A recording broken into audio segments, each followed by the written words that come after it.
Bab 13 tentang bunyi. Dengarkan kalau gurunya membacakan. Pada bab sebelumnya kamu sudah mempelajari getaran dan gelombang. Gelombang adalah gangguan yang merambat pada medium tertentu atau tanpa medium.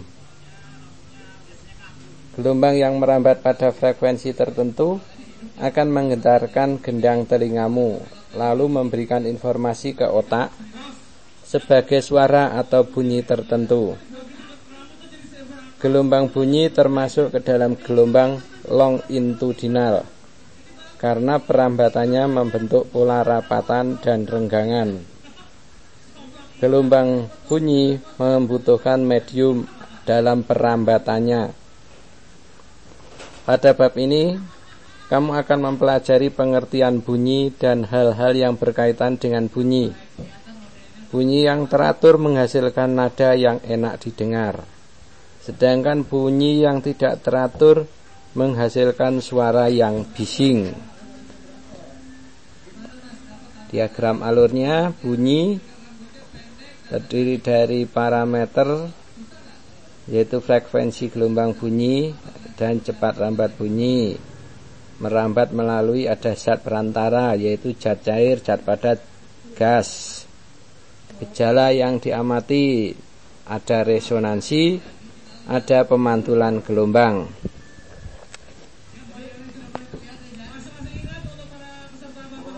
Pengertian bunyi. Tuhan telah menciptakan telinga sebagai alat untuk mendengar.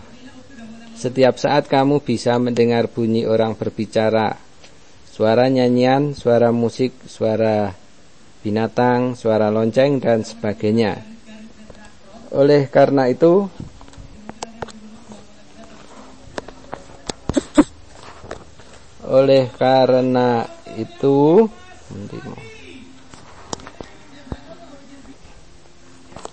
kamu wajib mensyukuri nikmat Tuhan yang telah dilimpahkan kepadamu.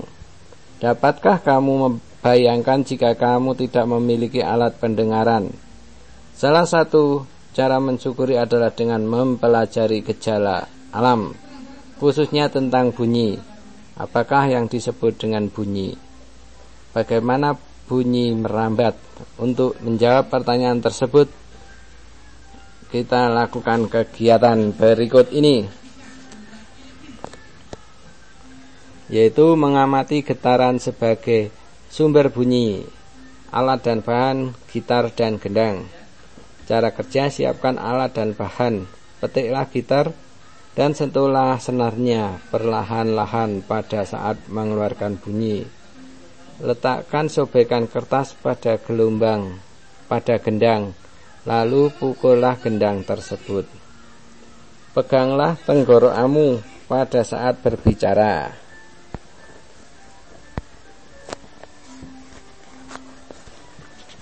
Pertanyaan: pada saat senar dipetik, apa yang kamu rasakan? Pada saat gendang berbunyi, apa yang terjadi pada kertas? Pada saat kamu berbicara, apa yang terasa di tenggorokanmu? Apakah sumber bunyi itu?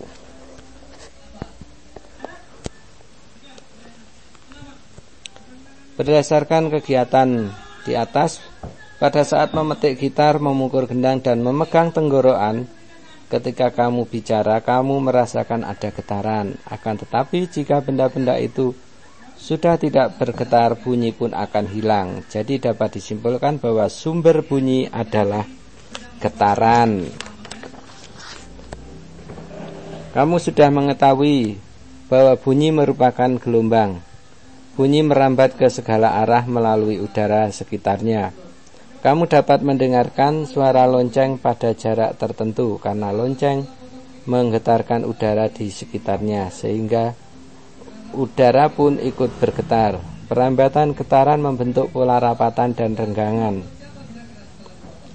Pola rapatan dan renggangan itu menggetarkan udara di dekatnya dan menjalar ke segala arah. Ketika getaran udara sampai di gendang telingamu, maka informasi akan disampaikan ke otak. Hal itulah yang menyebabkan kamu dapat mendengar bunyi. Masih ingatkah kamu tentang gelombang? Berdasarkan arah gelombang, gelombang dibedakan menjadi dua, yaitu gelombang transversal dan gelombang longitudinal. Termasuk gelombang apakah bunyi itu? Gelombang apa salah bunyi? Bunyi termasuk gelombang longitudinal. 1. Bunyi merambat melalui zat antara. Tahukah kamu bahwa bulan merupakan daerah hampa udara? Mengapa demikian? Karena di sana tidak ada atmosfer. Apakah di bulan bunyi dapat didengar? Untuk menjawabnya, marilah kamu perhatikan hasil percobaan yang telah dilakukan sebagai berikut. Wadah gambar 13.2 adalah sebuah wadah udara yang di dalamnya dapat dipompa keluar. Di dalam wadah tersebut bel listrik yang dapat dikendalikan dari luar. Pada awal percobaan, wadah berisi udara. Percobaan dilakukan dengan cara membunyikan bel terus-menerus disertai dengan penyedotan udara dari wadah tersebut keluar hingga udara dalam wadah sedikit demi sedikit menjadi hampa.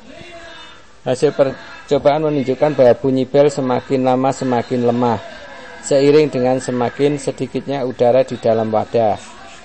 Pada akhirnya, bunyi bel listrik tidak dapat terdengar ketika udara dalam wadah tersebut terpompa seluruhnya atau di dalam wadah sudah menjadi hampa udara. Apakah yang dapat kamu simpulkan dari hasil percobaan tersebut?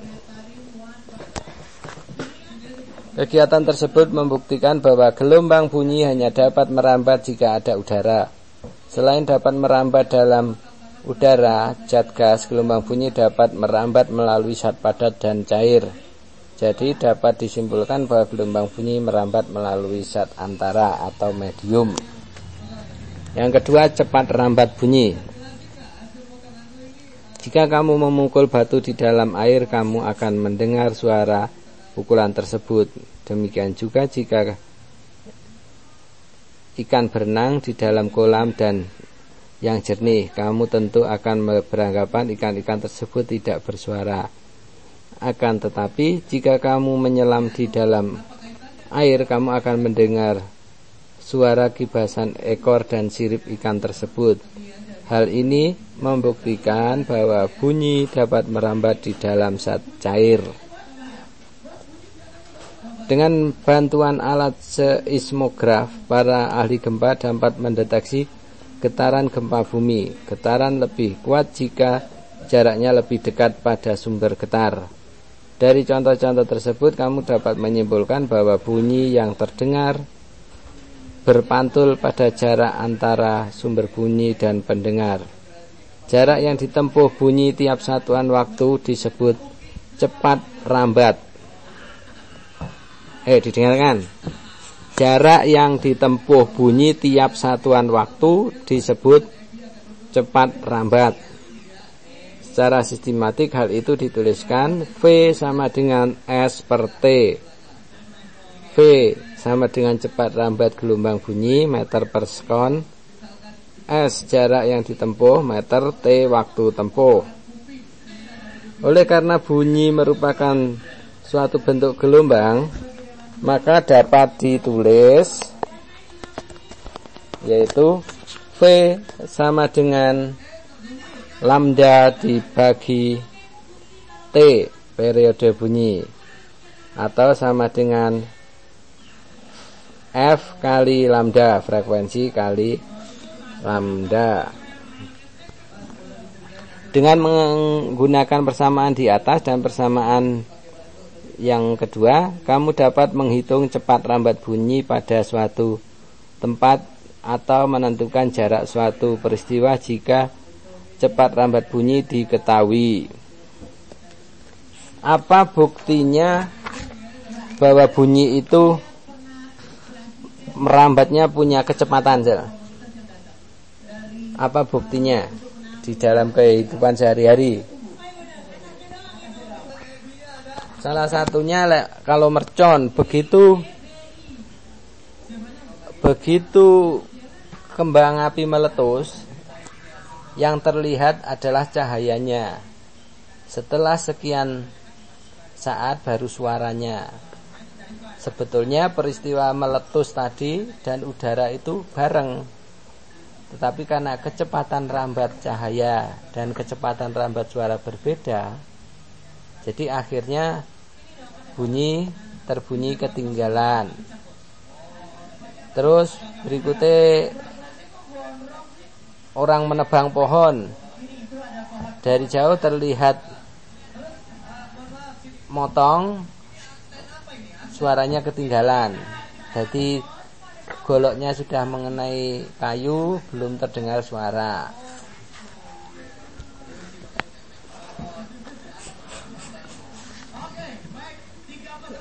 Apa rumus kecepatan suara asal? Rumus kecepatan suara adalah V sama dengan S dibagi T.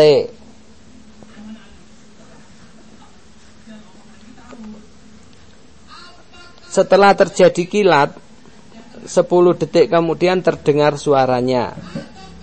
Jika kecepatan bunyi di tempat itu adalah 350 meter per detik, berapa jarak pendengar dengan sumber bunyi atau sumber petir tadi?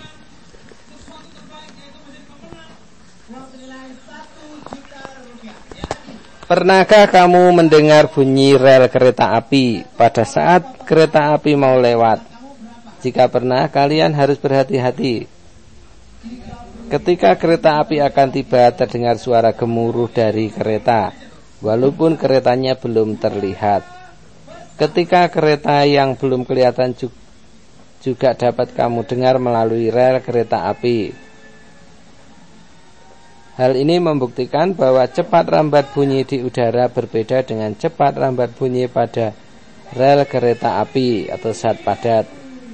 Manakah yang lebih cepat, bunyi yang merambat melalui rel kereta api zat padat atau bunyi yang melalui udara? Mana yang lebih cepat, Jal?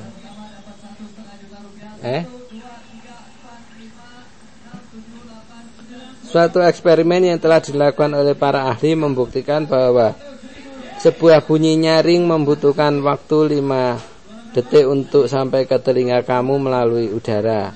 Jika bunyi tersebut melalui air ternyata lebih cepat dan hanya membutuhkan waktu 4 detik. Jika bunyi tersebut melalui besi ternyata hanya membutuhkan 3 detik atau 1 detik lebih cepat daripada dalam air.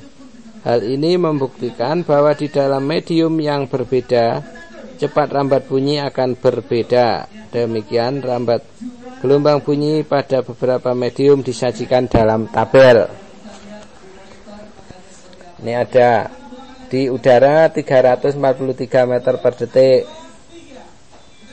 di udara 10 derajat Celcius 331, di helium 1000, hidrogen 1300, air 1400, air laut 1440, besi baja 5000 meter per detik, di gelas 4500, aluminium 5100, di kayu atau kertas 4000 meter per detik. Zat padat merambatkan bunyi lebih cepat daripada zat cair dan zat cair lebih cepat merambatkan bunyi daripada gas. Sekarang 3, frekuensi gelombang bunyi. Kamu pasti pernah terganggu oleh suara nyamuk pada saat akan tidur. Suara itu kadang-kadang nyaring di dekat telingamu. Pada bagian tubuh nyamuk yang manakah yang menjadi sumber bunyi? Sayap nyamuk yang bergetar sangat cepat sehingga menimbulkan bunyi. Sayap nyamuk dapat bergetar kurang lebih 1000 kali setiap detik sehingga menghasilkan suara yang unik. Jadi setiap detik terjadi 1000 kali gelombang bunyi rambatan di udara. Banyaknya gelombang bunyi setiap detik disebut frekuensi. Berapakah frekuensi sayap nyamuk tersebut? Piro sel sayap nyamuk dia bisa mampu bergetar 1000 getaran per detik. Frekuensinya piro? 1000 getaran per detik atau 1000 Hz.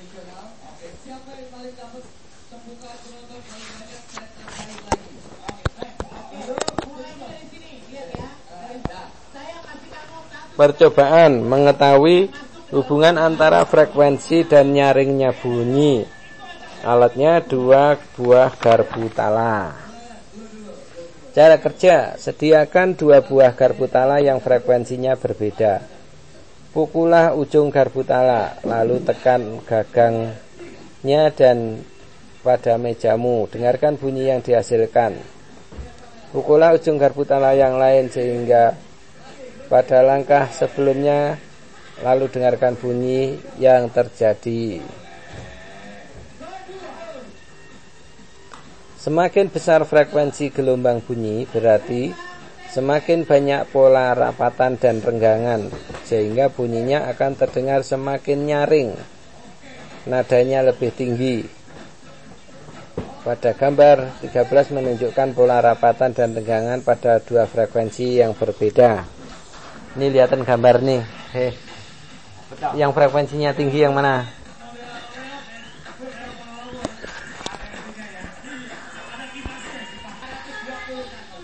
Tuhan telah menciptakan telingamu dengan sempurna. Dengan telinga kamu dapat mendengar bunyi pada rentang frekuensi tertentu.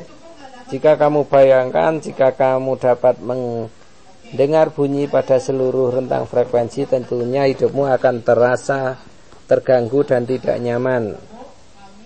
Mengapa demikian? Jika kamu dapat mendengar semua rentang frekuensi, kamu tidak akan pernah beristirahat dengan tenang karena getaran-getaran rendah dari binatang tertentu atau getaran-getaran tinggi sekalipun akan terdengar.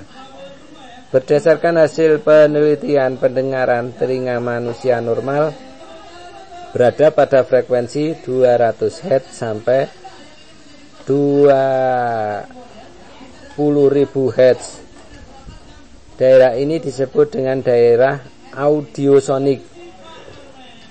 Frekuensi di bawah 20 Hz disebut dengan infrasonik, sedangkan daerah di atas frekuensi 20.000 Hz disebut dengan ultrasonik.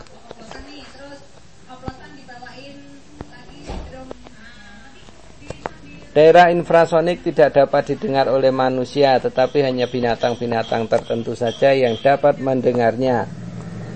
Ilustrasi daerah frekuensi yang dapat didengar oleh berbagai makhluk diperlihatkan pada gambar berikut. Daerah frekuensi yang dapat dipancarkan dan diterima oleh berbagai makhluk hidup di dunia. Binatang dapat mendengar suara infrasonik adalah binatang apa?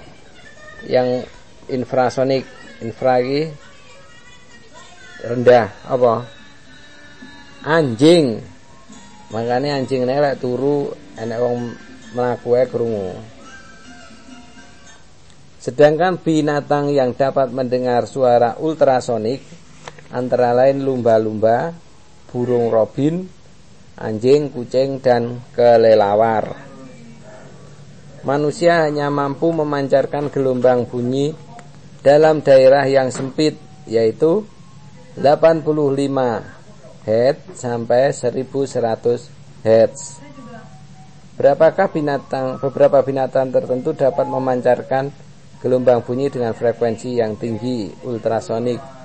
Di antaranya ikan lumba-lumba, kelelawar, dan jengkrik. Anjing memiliki pendengaran yang sangat peka terhadap frekuensi bunyi. Ia dapat mendengar bunyi dari daerah infrasonik sampai daerah ultrasonik. Inilah yang menyebabkan anjing sering digunakan manusia sebagai penjaga. Berikutnya nada.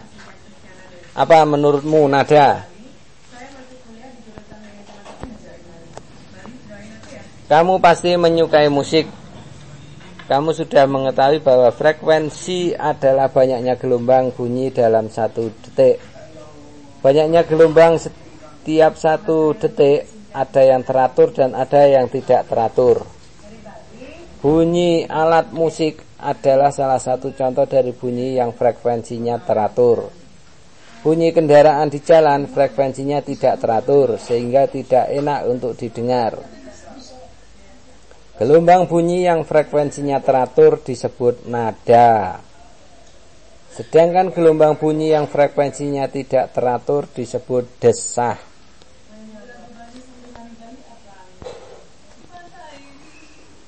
Pada nada dikenal nada tinggi dan nada rendah. Apakah hubungan antara nada dan frekuensi?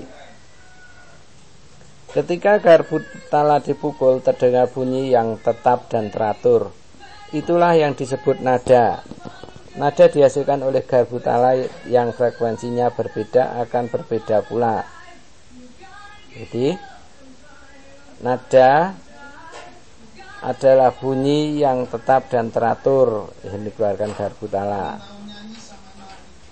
Nada yang dihasilkan oleh garpu tala yang frekuensinya berbeda akan berbeda pula. Semakin besar frekuensi akan semakin tinggi nadanya. Begitu juga sebaliknya, semakin rendah frekuensi maka semakin rendah pula nadanya. Jika dapat disimpulkan bahwa tinggi rendahnya nada ditentukan oleh frekuensi. Semakin tinggi frekuensi, jarak rapatan dan renggangannya semakin pendek. Kamu masih ingat bahwa jarak rapatan dan renggangan yang berdekatan disebut panjang gelombang. Jadi semakin tinggi frekuensi, panjang gelombangnya semakin pendek. Dalam teori musik, simbol nada biasanya digunakan huruf C, D, E, F, G, A, B, C, D, E, A, F, G, A, B, dan seterusnya. Masing-masing nada memiliki frekuensi yang teratur. Misalnya sebuah garpu tala mengeluarkan nada musik A, artinya garpu tala bergetar sebanyak 440 kali tiap detiknya. Hal ini menghasilkan 440 pasang perapatan dan perenggangan. Dengan kata lain, nada A menghasilkan frekuensi 440 Hz. Frekuensi nada yang lainnya dapat ditentukan menggunakan perbandingan sebagai berikut.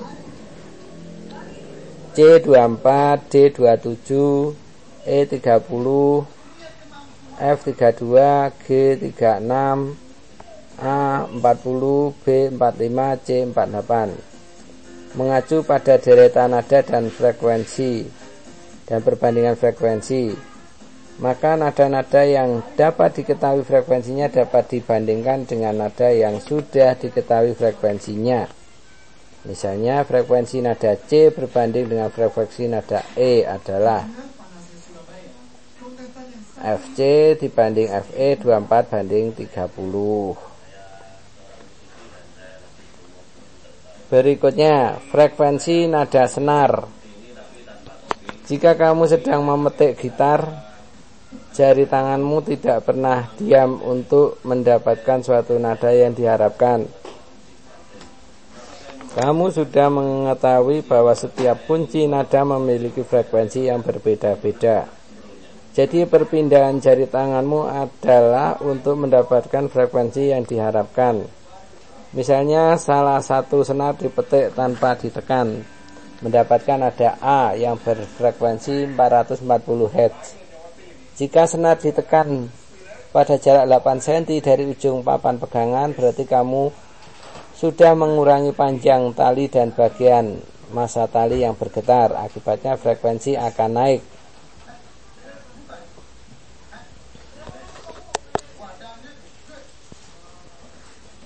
Kuat lemahnya nada tergantung pada amplitudo.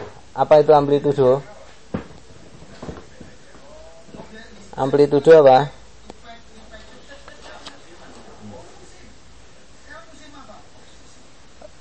Pada saat kamu memetik gitar, bunyi yang dihasilkan akan semakin keras jika petikannya lebih kuat.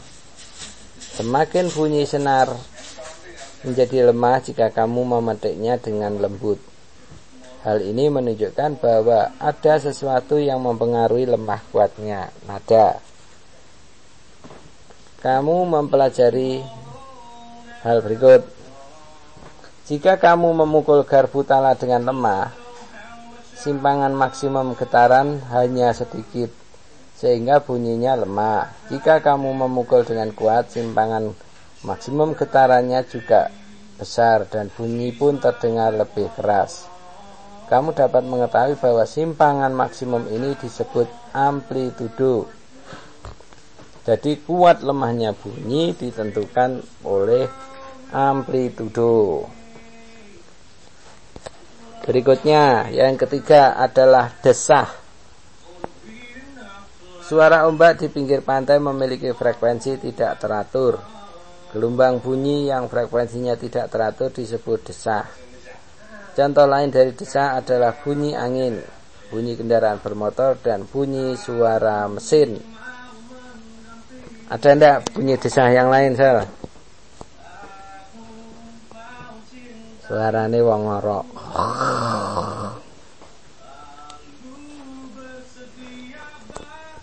Berikutnya C, resonansi. Apakah resonansi?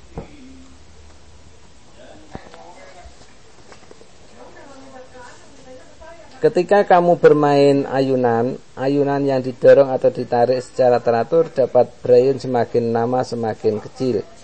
Jika ayunan tersebut didorong atau ditarik dengan frekuensi yang tidak seirama dengan ayunan akan berhenti. Apakah penyebabnya? Ini ada pakai bandul contohnya.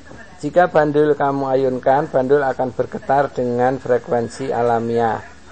Bandul yang panjang talinya sama akan bergetar dengan frekuensi alamiah yang sama. Itulah sebabnya jika bandul A kamu getarkan, bandul yang panjang talinya sama akan ikut bergetar. Peristiwa tersebut disebut resonansi.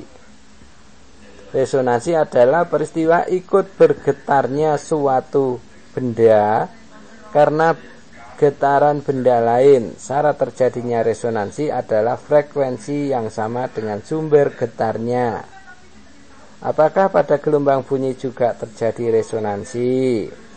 Untuk mempelajari, lakukan kegiatan berikut menggunakan garpu tala. Jadi ada beberapa garpu tala yang frekuensinya sama.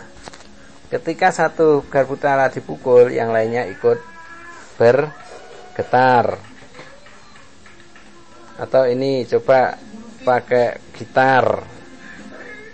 Pada saat kamu menggetarkan garpu tala tanpa kotak, kamu akan mendengar suara lemah sekali. Akan tetapi jika garpu tala tersebut kamu tekankan pada kotaknya, kamu akan mendengar garpu tala bersuara lebih keras.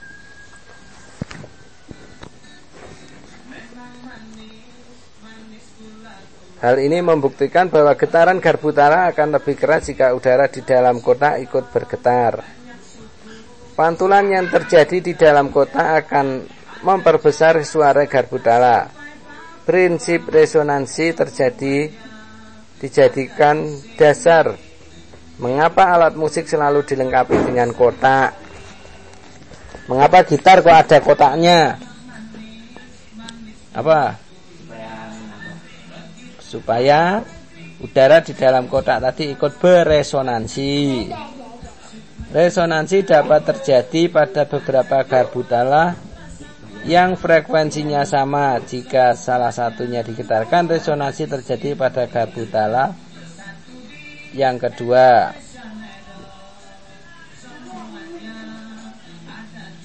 Demikian juga dengan menggetarkan salah satu senar, sehingga senar yang sama pada gitar yang lain akan ikut bergetar.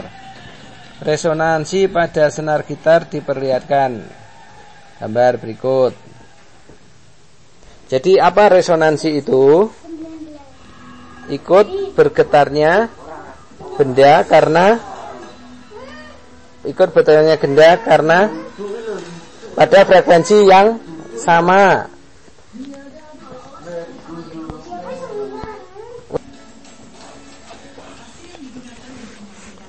Pemantulan gelombang bunyi. Kamu sudah mengetahui bahwa salah satu sifat gelombang adalah dapat dipantulkan. Bunyi adalah salah satu jenis gelombang mekanik. Tentu memiliki sifat seperti itu. Gelombang bunyi merambat melalui pipa A. Setelah mengenai dinding, bunyi dipantulkan melalui pipa B sehingga kamu dapat mendengarnya. Hal ini membuktikan bahwa gelombang bunyi dapat dipantulkan. Jika sudut pada karton B kamu buat bervariasi, kamu dapat mendengarkan suara yang paling keras pada saat sudut karton B sama dengan sudut karton A sehingga terhadap garis normal. Pemantulan gelombang bunyi memenuhi hukum pemantulan yang menyatakan bahwa bunyi datang garis normal dan bunyi pantul terletak pada satu bidang datar. Sudut bunyi datang sama dengan sudut bunyi pantul. Teori ini digunakan untuk apa, Sal? Pengaturan speaker pada setting musik kae, home theater. Juga pemantulan dapat kamu buktikan misalkan di dalam gedung kita berteriak, setelah sekian detik nanti akan bunyi lagi. Pada kehidupan sehari-hari, pada saat kamu bernyanyi di kamar mandi, suaramu terdengar lebih keras dan enak didengar daripada kamu bernyanyi di ruangan yang luas dan terbuka. Suara musik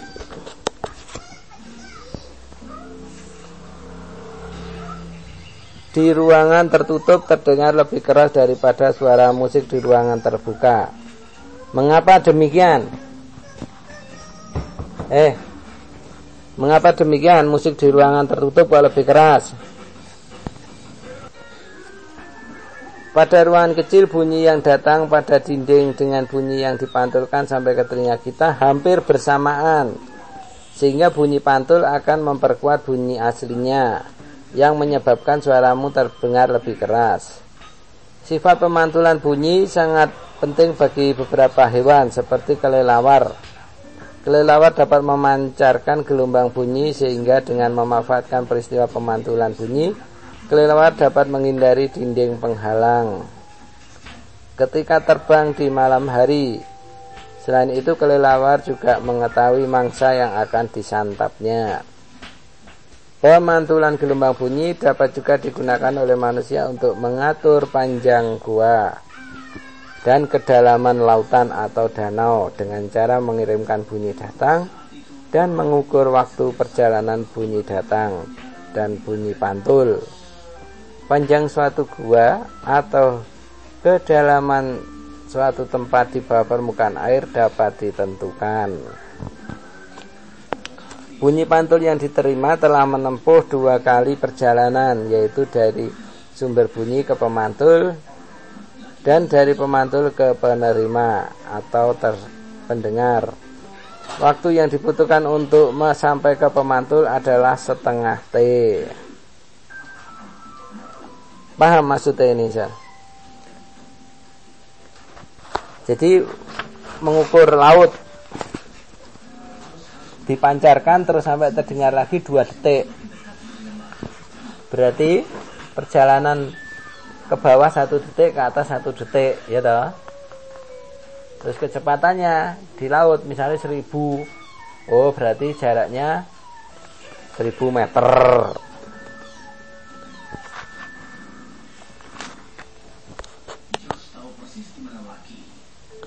Gelombang bunyi ultrasonik dapat digunakan untuk mengetahui sesuatu yang berada di bawah permukaan air. Para nelayan modern memanfaatkan terjadinya gema untuk mencari kumpulan ikan di bawah air dengan alat disebut sonar. Gelombang ultrasonik juga dimanfaatkan untuk mengetahui bentuk permukaan laut. Dengan alat sonar, kedalaman laut dapat dipetakan. Alat sonar memancarkan gelombang ultrasonik ke dasar laut dan dipantulkan kembali oleh permukaan dasar laut. Hasil pemantulan diterima oleh receiver dan alat sonar yang dipasang di kapal. Berikutnya gaung atau kerdam. Kamu mungkin pernah mendengar ketika berteriak, suara pantulnya berbeda sedikit dengan suara aslinya. Peristiwa ini disebut kerdam atau gaung. Jadi gaung atau kerdam adalah bunyi pantul yang hanya terdengar sebagian bersamaan dengan bunyi aslinya. Coba bunyikan contoh bunyi kerdam. Gema. Jika kamu mendengar bunyi pantul yang sangat berjauhan, bunyi pantul akan terdengar beberapa saat setelah bunyi asli. Kejadian ini disebut gema. Misalnya jika kamu berteriak di depan dinding tebing yang tinggi, suaramu seolah-olah ada yang mengikuti setelah selesai diucapkan. Hal ini terjadi karena bunyi yang datang ke dinding tebing dan bunyi yang dipantulkan memerlukan waktu untuk merambat. Jadi Pascal terus kurunguneh Pascal.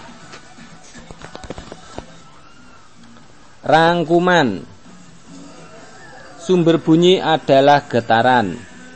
Bunyi merambat ke segala arah melalui udara sekitarnya dengan membentuk pola rapatan dan renggangan. Oleh karena itu bunyi merupakan gelombang longitudinal. Gelombang bunyi dapat merambat melalui udara, zat gas, zat padat dan zat cair. Jarak yang ditempuh bunyi tiap satuan waktu disebut dengan cepat rambat. Rumusnya V sama dengan S per T.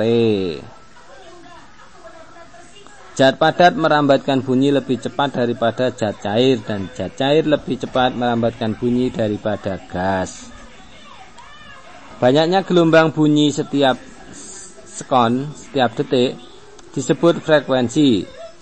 Semakin besar frekuensi gelombang bunyi, maka semakin banyak membuat pola rapatan dan renggangan.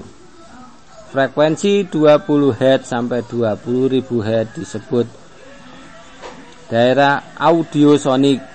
Frekuensi di bawah 20 Hz disebut infrasonik. Sedangkan daerah di atas frekuensi 20.000 Hz disebut ultrasonik. Gelombang bunyi yang frekuensinya teratur disebut nada. Sedangkan gelombang bunyi yang frekuensinya tidak teratur disebut desah. Tinggi rendahnya nada ditentukan oleh frekuensi. Semakin tinggi frekuensi, maka panjang gelombangnya semakin pendek. Kuat lemahnya nada ditentukan oleh amplitudo. Semakin besar amplitudonya, makin bunyi makin terdengar lebih keras. Resonansi adalah peristiwa bergetarnya suatu benda karena getaran benda lain. Pemantulan gelombang bunyi memenuhi hukum pemantulan yang menyatakan bahwa